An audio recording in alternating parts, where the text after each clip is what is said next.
Imaginez vous réveiller un jour dans la quiétude blafarde de l'aube naissante. Le monde est silencieux, feutré. À côté de vous, elle dort, le rythme de sa respiration un métronome familier et réconfortant dans l'obscurité.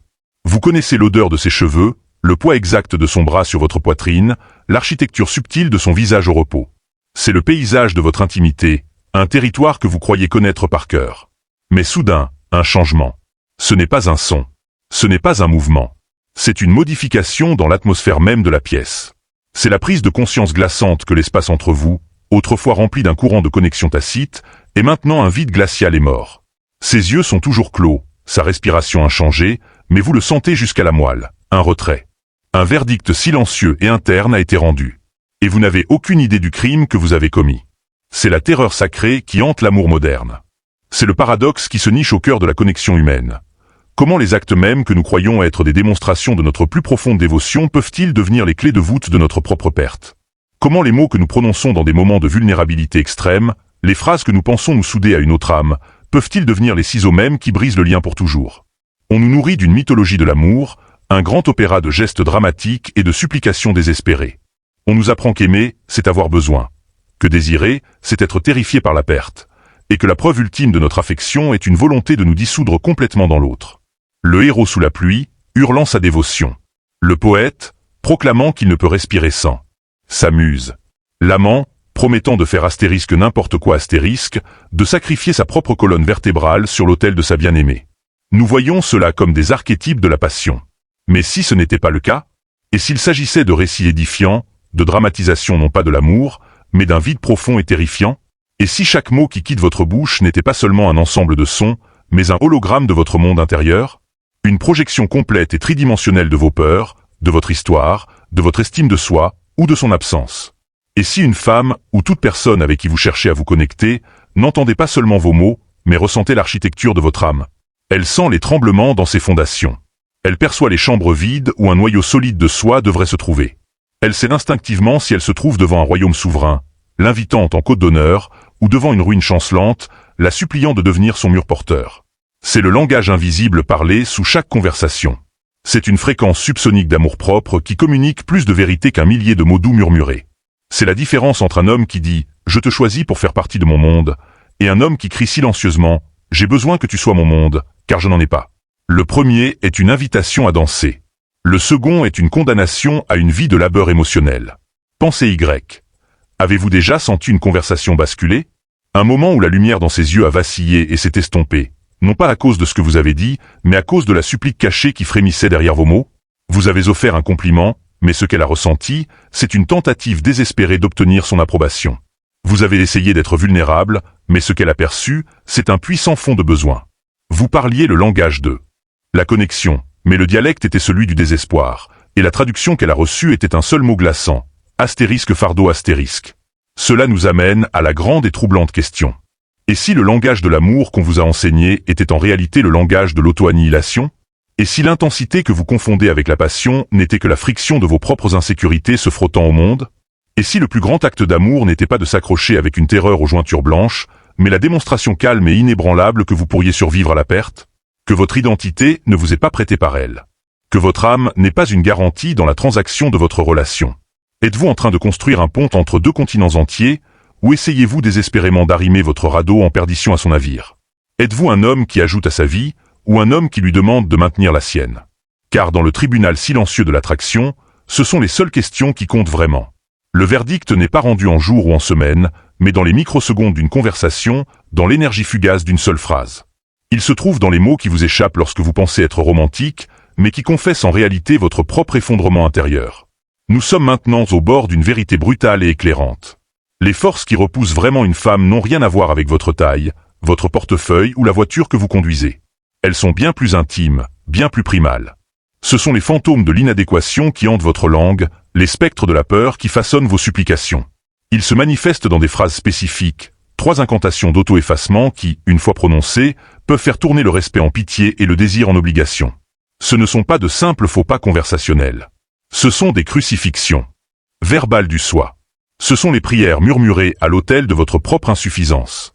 Et la plupart des hommes les prononcent sans jamais réaliser qu'ils officient leur propre exécution émotionnelle. Ils croient parler le langage du cœur, alors qu'en fait, Ils émettent la fréquence de la peur. En les entendant, une partie de vous reconnaîtra leur familiarité glaçante. Vous vous souviendrez d'un moment où vous les avez dites, ou d'un moment où vous avez vu un autre homme les dire et assister à la chute du rideau invisible de l'attraction, rapide, silencieuse et absolue. Alors approchez-vous et écoutez attentivement. Car comprendre ces 3 phrases, c'est comprendre l'architecture secrète du désir et de la répulsion. C'est le premier pas pour retrouver votre propre gravité, pour devenir l'homme dont la présence est un cadeau, et non une supplique. C'est le moment où vous cessez de demander l'amour, et commencez à en devenir la source. ***************************************************************** S'il te plaît, ne me quitte pas. La prière de l'abandonné. ********** Imaginez la scène. La dispute est terminée. Les cris se sont apaisés en un silence vibrant et fragile, épais d'accusations tacites et du résidu amer du conflit. Elle se tient près de la porte, sa main planant près de la poignée, toute sa posture une étude du retrait. À cet instant, l'espace entre vous est un gouffre, et une terreur primale vous saisit. C'est l'ancienne peur de l'abandon. Votre cœur martèle vos côtes, un battement de tambour frénétique de panique. Votre esprit, un tourbillon de scénarios catastrophes, vous hurle de astérisque faire quelque chose, de dire n'importe quoi astérisque. Et alors, au lieu de respirer, au lieu de tenir bon et de laisser le silence assourdissant faire son travail lourd et transformateur, vous craquez. Les mots s'arrachent de votre gorge, bruts et tremblants. Astérisque s'il te plaît, ne me quitte pas astérisque, à cet instant, toute la dynamique du pouvoir, du respect et du désir bascule irrévocablement. Vous n'avez pas exprimé l'amour. Vous avez. Avouez que vous vous voyez comme l'inférieur, le suppliant, celui qui serait complètement anéanti par son absence. Un interrupteur bascule en elle. Ce n'est pas un interrupteur de cruauté. C'est un interrupteur d'attraction fondamentale. Les circuits du désir et de l'intrigue romantique s'éteignent, et à leur place, un autre circuit s'anime, celui de la pitié. Elle peut avoir pitié de vous, se sentir responsable de vous, mais elle ne peut plus vous désirer à partir de là. Le désir exige un sentiment d'admiration, une attraction vers quelque chose de fort et d'autonome. Quand vous suppliez, vous n'êtes plus une montagne qu'elle souhaite explorer. Vous êtes une structure chancelante qu'elle se sent obligée de soutenir. L'homme qui occupe l'imagination féminine est celui qui peut se tenir dans la tempête de son départ potentiel et communiquer silencieusement. Astérisque, je veux que tu sois là plus que tout. Mais si tu franchis cette porte, je serai toujours là. J'aurai mal. Mais je ne cesserai pas d'exister. Astérisque, ce n'est pas de la froideur. C'est de la gravité. Ne laissez jamais la peur de la perte vous rendre plus petit à ses yeux. Car une fois que vous vous êtes réduit à la taille d'une supplique, elle ne peut plus l'oublier. Astérisque 2. Je ne peux pas vivre sans toi. Le poison de la possession. Astérisque, prononcez-le à voix haute. Astérisque, je ne peux pas vivre sans toi. Astérisque, cela semble grandiose, n'est-ce pas? Épique. En réalité, c'est le poison le plus magnifiquement emballé qu'un homme puisse offrir à une femme. Quand un homme prononce ces mots, il croit lui offrir le compliment ultime. Ce qu'elle entend est la plus terrifiante des menaces. Il ne dit pas « Ma vie est incommensurablement meilleure avec toi ». Il dit « Tu es le pilier unique qui soutient tout le toit de mon existence, et si tu bouges, je serai écrasé ». Il lui dit « Astérisque, tu es mon oxygène, et sans toi, j'étouffe. Tu es ma colonne vertébrale, et sans toi, je m'effondre. Tu es mon identité. » La trahison est l'une des expériences les plus douloureuses que nous puissions affronter, nous laissant souvent désemparés. Cependant, la sagesse stoïcienne nous enseigne que les signes sont presque toujours là si nous sommes prêts à les voir. Il ne s'agit pas de devenir paranoïaque, mais de pratiquer une préméditation des mots pour protéger notre paix intérieure. Le premier signe d'alerte majeure est lorsque les actions d'une personne ne correspondent pas à ses paroles. Quelqu'un qui promet son soutien mais disparaît quand vous en avez besoin, ou qui vous loue en face tout en disant du mal de vous derrière votre dos, manque d'intégrité. Nous devons juger les gens par ce qu'ils font, et non par ce qu'ils disent qu'ils feront. Un second signe, plus subtil, est lorsqu'ils semblent se réjouir de vos échecs, une satisfaction silencieuse dans votre malheur, connue sous le nom de Schadenfreude. Alors qu'un véritable ami ressent de l'empathie pour vos difficultés, une personne capable de trahison révélera un ressentiment caché. Troisièmement, méfiez-vous de ceux qui ont un besoin constant de se montrer supérieurs.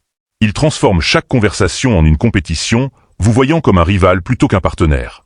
Cet état d'esprit est un signe clair que leur ego, et non un lien partagé, est la priorité. Enfin, et c'est peut-être le plus crucial, faites attention à la façon dont ils traitent les autres. S'ils trahissent la confiance des autres, vous pouvez être certain qu'ils finiront par vous trahir aussi. Les stoïciens savaient que le caractère est constant. On ne peut pas être une personne intègre avec certains et trompeuse avec d'autres. En reconnaissant ces signes, nous pouvons aborder les relations avec sagesse, et non avec naïveté, et protéger notre bien-être de futures trahisons. L'équation. L'attraction est construite sur un principe de polarité. C'est la charge électrique qui jaillit entre deux entités distinctes. Quand vous dites « je ferai n'importe quoi », vous effacez votre propre polarité. Vous devenez une pièce de fer informe et démagnétisée. Le secret que les femmes articulent rarement, c'est qu'elles se sentent plus en sécurité avec un homme qui a des limites qu'elles ne peuvent pas franchir. Une frontière est une déclaration silencieuse et puissante. Astérisque, c'est ici que je finis et que tu commences. Je t'aime, mais je ne permettrai pas que mon propre territoire soit violé, même par toi. Astérisque, une femme ne veut pas d'un paillasson. Elle veut une forteresse dans laquelle elle est invitée. La posture de l'homme vraiment puissant est différente. Son énergie dit « Astérisque, je t'aime assez pour faire beaucoup de choses pour toi. Mais je me respecte trop pour faire astérisque n'importe quoi astérisque. Il y a des parties de moi, mes valeurs, mon but, mon âme, qui ne sont pas à vendre. Même pas pour toi. Astérisque, cet homme, celui qui peut dire non, non par colère, mais par un respect de soi inébranlable, est l'homme en qui elle peut avoir confiance. C'est l'homme qu'elle admirera. C'est l'homme qu'elle ne voudra jamais, jamais quitter. Ces 3 phrases ne sont pas que des mots. Elles sont les symptômes d'une maladie spirituelle, un noyau vide. Mais ce qui compte, c'est ce que vous faites maintenant. Le choix vous appartient. Restez un écho implorant la validation, ou commencez le travail sacré de devenir la source même du son.